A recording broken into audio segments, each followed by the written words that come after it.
Welcome to Chemistry in the Kitchen. For today's menu, we're going to be baking a cake. Here's what you'll need.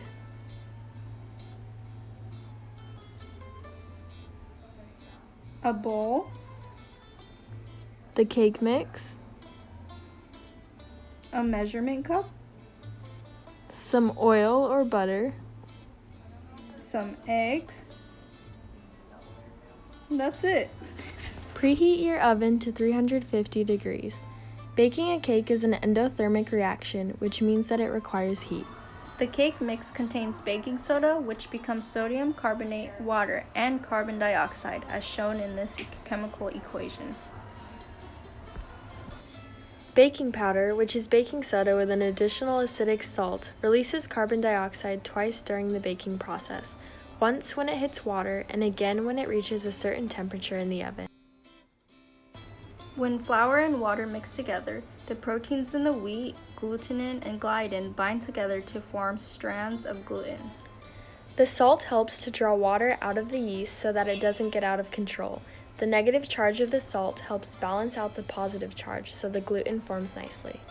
The eggs undergo both a physical and chemical change. The protein in the eggs require heat to be denatured. This changes the texture and makes the cake firm.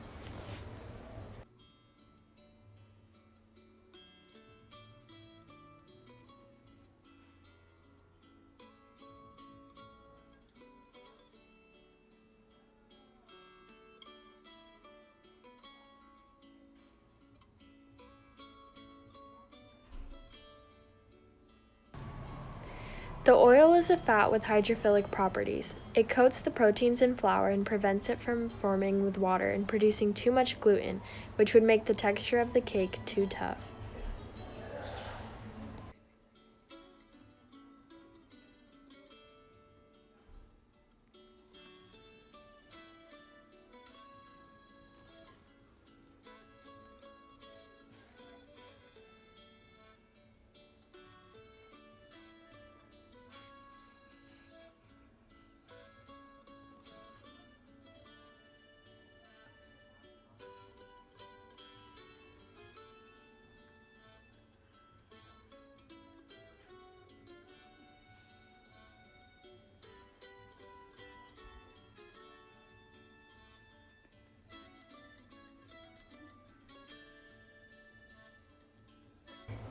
Baking soda reacts with acids in the dough to make carbon dioxide, which helps the dough to rise. Heat helps baking powder produce tiny bubbles of carbon dioxide, which make the cake light and fluffy. The high heat causes the sugar molecules to break down and release water. When the baking temperature reaches about 300 degrees Fahrenheit, sugar undergoes what is known as the Maillard reaction.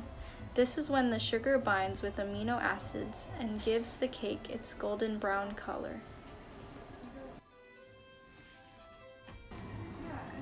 You can tell that your cake has the right amount of baking powder when it is light and fluffy like this.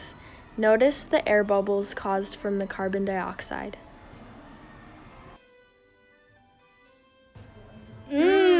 Tasty! Until next time on Chemistry in the Kitchen.